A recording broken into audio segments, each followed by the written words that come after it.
से सभी वक्ताओं के द्वारा 2-3 घटनाओं पे प्रकाश दिया गया। पहली घटना, जब मैं राष्ट्रीय अध्यक्ष बना तो विठलपुर में एक घटना हुई। अपने प्रधान को ये समाज के द्वारा, और समाज नहीं बल्कि वो प्रदेश सरकार में मंत्री हैं, उनके द्वारा साजिश करके फंसाया जा रहा था। दूसरी घटना बरारी की थी, जहां अपने समाज के एक सभासद के पति को जहर देकर के लोगों ने मार डाला। और तीसरी घटना आपके शाहजहां में भी एक अभी कुछ दिन पहले हुई, जिसमें सरेआम बाजार में गोली मारा गया।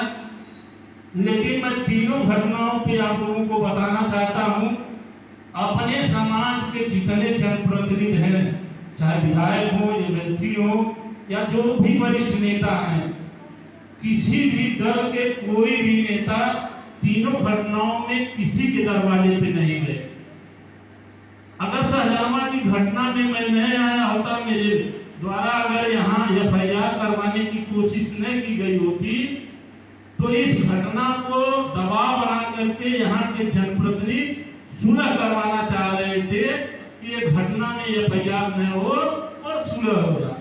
लेकिन जब बाद में मुझको पता चला कि इस तरह की घटना मेरे समाज के साथ हो गई, तो मैं आया, वहीं बनगामा में एक मैरिज हॉल है, वहां बैठ करके एफआईआर लिखवाया, और लिखवा करके थाने पे जा करके एफआईआर दर्ज करवा करके और उसकी कॉपी लेकर के तब मैं गया।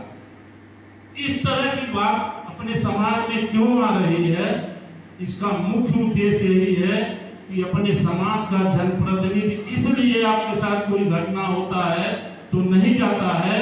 वो समझता है कि अगर हम जाएंगे, अपने समाज के साथ इस तरह खड़ा होंगे, तो दूसरे समाज के लोग मेरे को नुकसान कर देंगे और मेरे समाज के लोग मेरा साथ नहीं देंगे।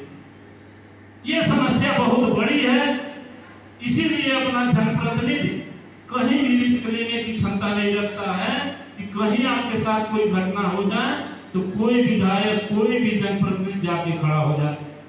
और जिस जनप्रतिनिधि को आप लोग वोट देते हैं, वो जनप्रतिनिधि आपकी समस्याओं पे इसलिए नहीं खड़ा होता है, वो जानता है कि मैं जाऊं या न जाऊं, वोट तो मुझे ही सैतवाड़ समाज देगा। ये मेरे समाज की सबसे बड़ी समस्या है। तीनों घटनाओं का उदाहरण मैं दे रहा हूं, और तीनों घटनाओं के बारे में आप लोग जानते होंगे।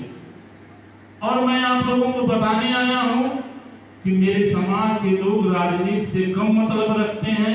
वोट देने के बाद अपने किसी काम को लेकर के उस जनप्रतिनिधि को नहीं घेरते हैं कि हम लोगों ने वोट दिया है और ये मेरा काम है, ये काम आप करिए।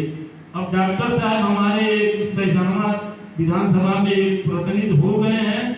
मैं डॉक्टर साहब से भी अपील करूंगा कि अपने समाज की जो भी समस्या हो, उस समस्याओं पे आपको सरकार में अपनी बात को उठाना है। बाकी काम होना न होना जो होगा उसको देखा जाएगा। अगर आपका संगठन नहीं मजबूत रहेगा, आप संगठित नहीं रहेंगे, आप लोग आपस में एकता भाईचारा नहीं बनाए रहेंगे, आप लोग आपस में मिलकर के अपने भाई को प्रधान, बीडीसी, ब्लॉक प्रमुख, विधायक नहीं बनाएंगे, तो मैं आप लोगों को दावा करके कहना चाहता हूं, आपकी बात कोई नहीं सुनने वाला है। इसलिए आपको सचेत होना पड़ेगा। मैं राष्ट्रीय अध्यक्ष की जो जिम्मेदारी आप लोगों ने दिया है, उस जिम्मेदारी का निर्वहन तभी मैं कर पाऊंगा जब आप संगठित रहेंगे, अपने समाज के साथ खड़े होंगे, तब मेरा राष्ट्रीय अध्यक्ष बनना सफल होगा। नहीं तो हम लोग ऐसे मीटिंग करके चले जाएंगे, और आप लोग अगर एकत्रित नहीं होंगे तो कभी भी आपको न्याय देने में बहुत दिक्कत होगी।